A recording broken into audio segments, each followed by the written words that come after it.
Nous pensions que leur seul ennemi était le soleil. Eh bien non. En Afrique, la peau blanche des albinos est mise à prix.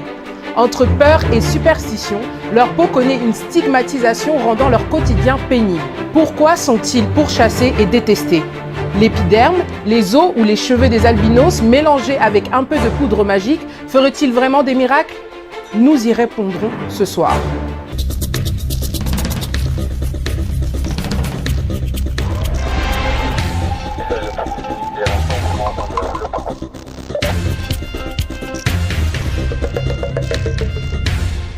Bonsoir à tous. L'albinisme est une maladie génétique rare commune à tous les groupes ethniques. L'absence de mélanine entraîne une pigmentation faible ou nulle des yeux, du système pileux et de la peau. Les albinos sont sensibles à la lumière vive et courent un risque plus élevé que la moyenne de développer un cancer de la peau dû à l'exposition au soleil. Enquête spéciale s'intéresse ce soir au calvaire de ces albinos vivant en Afrique. Ils sont pourchassés, mutilés, pire encore massacrés. Le calvaire des albinos, c'est le reportage de ce soir. Après une matinée à mendier sous la fine pluie, c'est la pause déjeuner pour la petite Aïssata. Sur les grands boulevards de Conakry, ils sont en effet nombreux, ces enfants albinos, à tendre la main pour subvenir aux besoins de la famille, convaincus que c'est le seul moyen de s'en sortir face aux préjugés de la société sur leur albinisme. Mohamed Bangoura, lui également, a connu ces actes d'exclusion. Seul albinos de sa famille, il est aujourd'hui transitaire en douane. Malgré le soutien et la protection de sa famille, il n'a cependant pas échappé au rejet de la société, avec même des propositions d'achat de certaines parties de son corps. Au début, ça n'a pas été facile quand j'étais bébé ou enfant comme ça. Ça n'a pas été facile. Mais au fur et à mesure qu'on continue, les gens m'acceptaient. Je peux l'avouer. J'étais petit, j'ai accepté. Mais pour ça, c'était pour ça seulement. Sinon, j'ai eu beaucoup de demandes, mais je rejetais. Quand je me suis rendu compte, j'ai pris la conscience, j'ai arrêté tout ça là. Arrêter de donner. De donner ou de prendre des sacrifices. D'autres même utilisent leurs cheveux. Parce que si on leur demande d'envoyer les cheveux des blancs là, c'est chez les albinos qui vont. Pour les corrompre un peu avec un peu d'argent pour prendre leurs cheveux. Donc tout ça là, ça me travaille.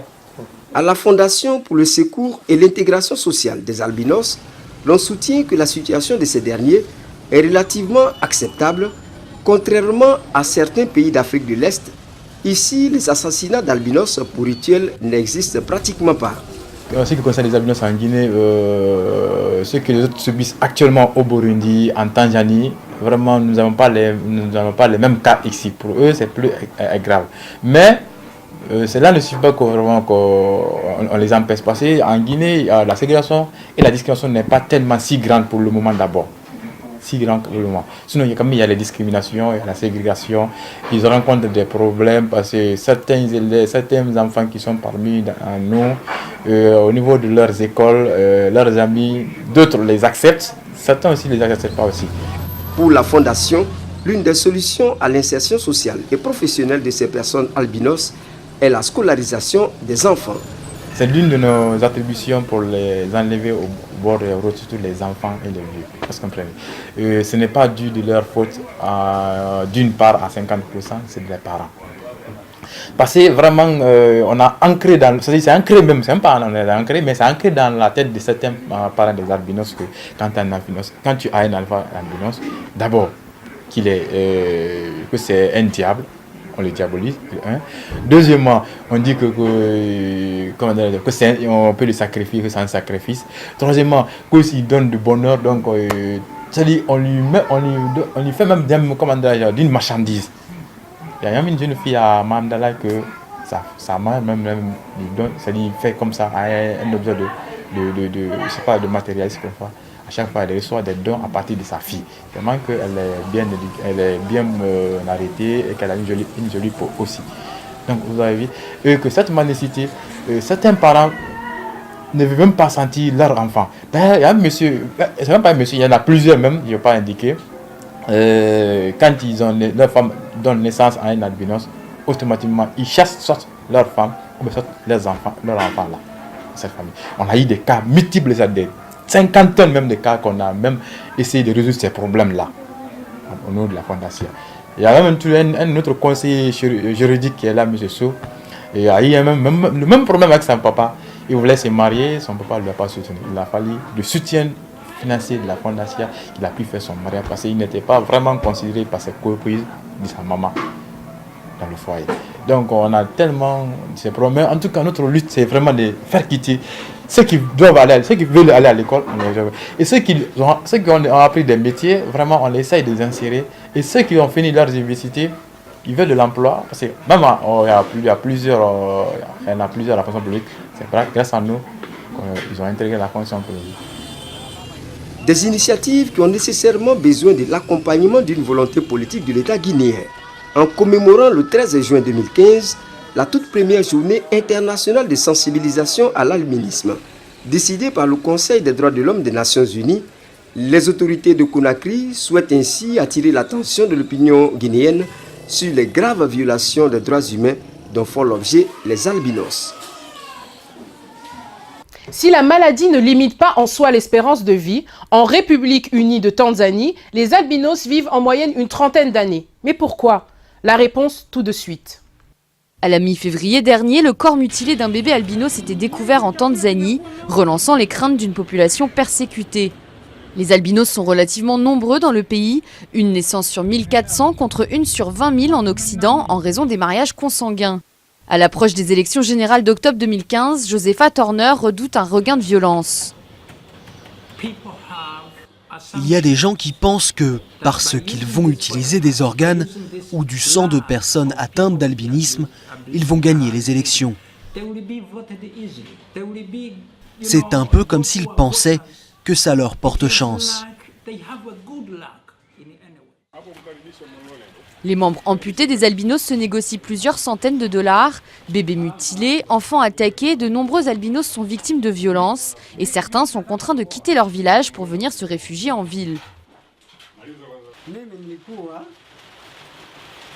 J'étais dans mon village quand un type m'a menacé avec un couteau de brousse. J'ai décidé de rejoindre des amis ici, à Dar es Salaam, mais je n'ai pas de job, rien à faire de mes journées. Après avoir annoncé mi-janvier l'interdiction de la sorcellerie, les autorités tanzaniennes ont arrêté près de 225 sorciers dans le nord du pays. Mais la lutte contre les sorciers ne suffit pas, les albinos subissent aussi quotidiennement la discrimination. Ils ont un accès limité à l'éducation, au mariage et à l'emploi. Vous pouvez tenter de postuler dans l'administration ou dans le secteur privé. Vous pouvez avoir toutes les qualifications et l'expérience imaginable, mais vous n'aurez rien à cause des préjugés contre les albinos. Les associations de défense des albinos demandent aujourd'hui un droit à la dignité. Nous voulons vivre comme les autres. Nous ne voulons pas devenir des réfugiés dans notre propre pays à cause de notre couleur de peau. Selon l'ONU, depuis 2006, 75 meurtres d'albinos ont été recensés en Tanzanie. De nombreuses associations dans le monde entier tirent la sonnette d'alarme et luttent pour les droits de l'homme des albinos. Mais depuis quelques années, des élans de solidarité des Africains se manifestent aussi, notamment en République démocratique du Congo. Suivez.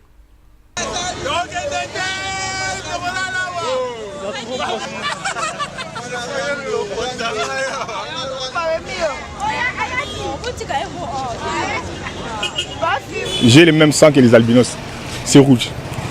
Bon, c'est question de solidarité, voilà. Il y a la stigmatisation autour des personnes vivant avec albinisme.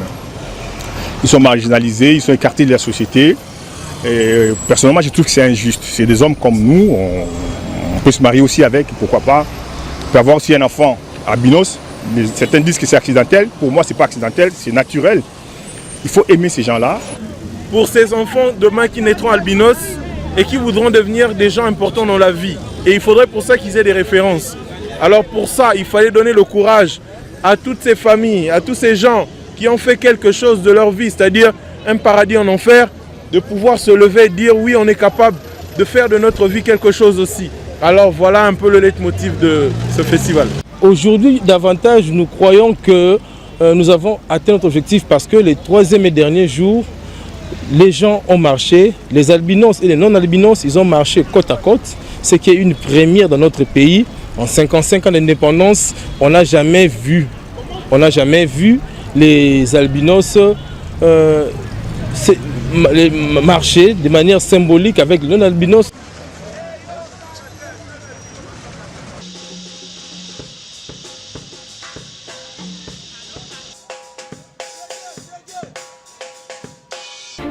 Car pour être libre, il ne suffit pas de se libérer de ses chaînes, il faut vivre en respectant et en augmentant la liberté des autres, disait Nelson Mandela. Enquête spéciale, c'est terminé. Je vous donne rendez-vous la semaine prochaine.